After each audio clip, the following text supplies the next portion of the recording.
Monty agrees with me. We felt, we meaning me and Monty felt we had a very strong script.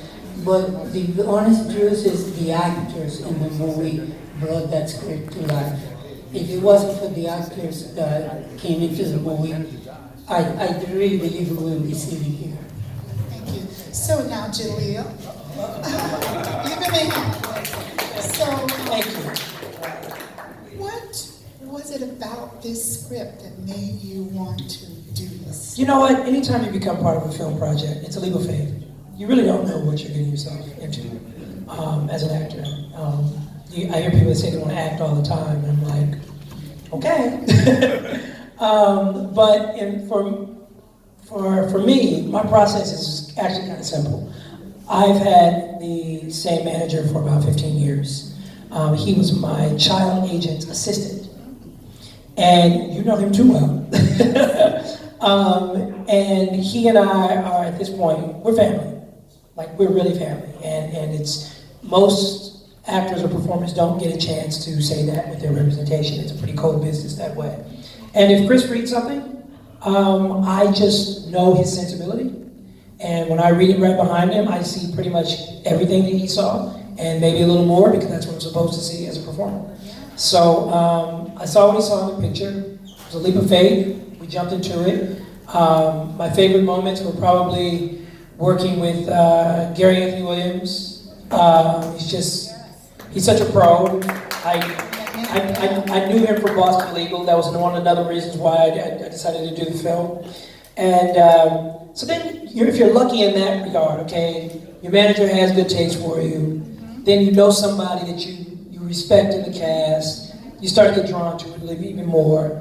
And then the third magic is meeting people on the set who bring a whole new energy. You've never met them before, and now you're enjoying forever.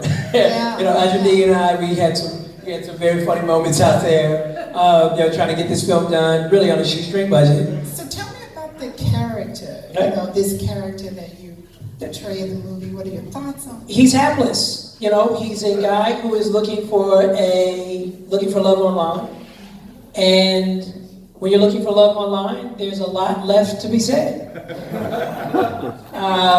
Thank God I don't have to look for love online. I am happily involved right now. But for those who do, there is always some kind of mystery waiting for you on the other side of that computer. And I think that's partly what this film is about, is that she is innocently traveling by plane, as she should in 2019, to meet a guy that who is presenting himself in a certain way. And unbeknownst to her, my life is falling apart. If she could look into a crystal ball and see who she was meeting, she would probably do something to get the plane rerouted. It's I think it's an underdog story. I like underdog stories. I think I played them my entire life. And guy trying to get the girl. That seems to be consistent with me. And I think it's fun. I don't know, it's fun. All right, so before we leave to go see the film, we have room for just a couple of questions. Any questions from anyone about the film? Oh, I'm happy to play. Shoot, we could have done that 10 minutes ago. If you do, shout it out. Just walk up front. Everybody, this is the moment where everybody pretends to be shy. Don't come out at the same It's time. like, I'm not going to go first. I know, that's what happened last night. I'm always interested as a filmmaker. Yes.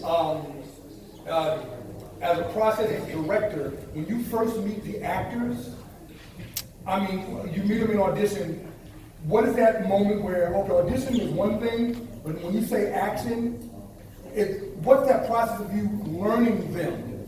Because you audition once or twice, oh yeah, he's the guy. They get on set, wait a minute.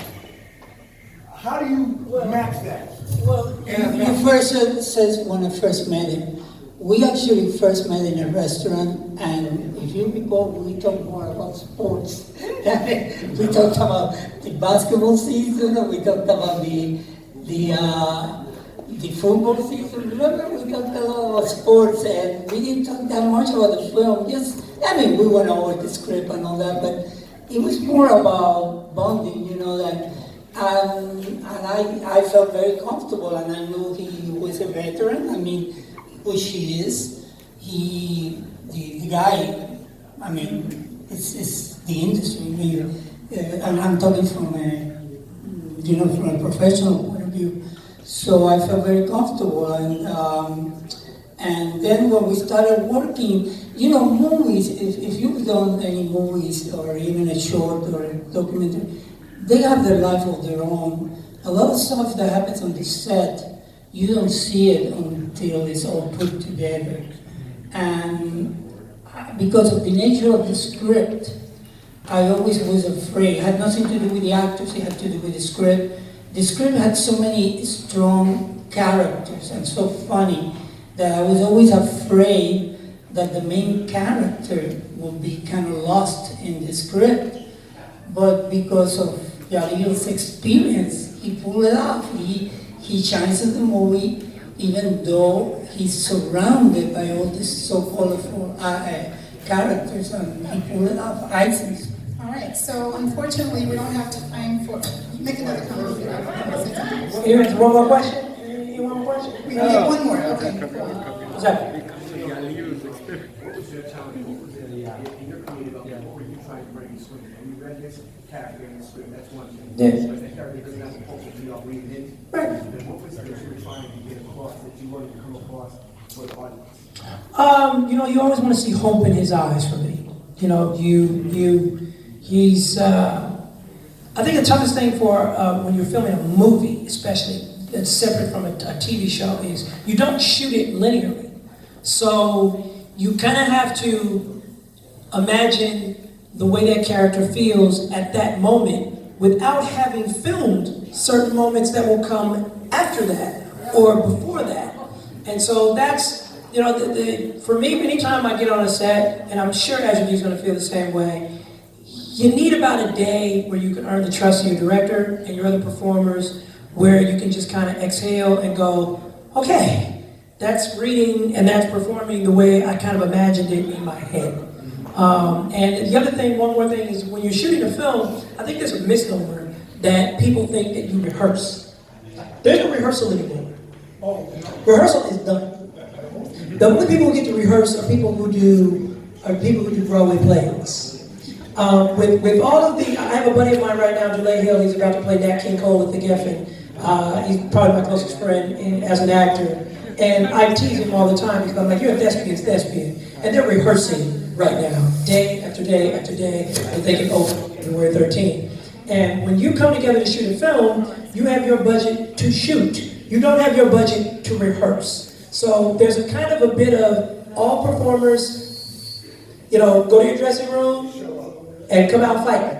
And I hope you know your lines, and I hope you're able to foster chemistry quickly. So that's what I try to pride myself in as an actor, is I'll take somebody who I don't know quite so well, but I can kind of look at her eyes, and we can just go back to certain moments even when we shoot the movie, and it's just like, I kind of can foster chemistry fast. Everyone, 5th of July, give them a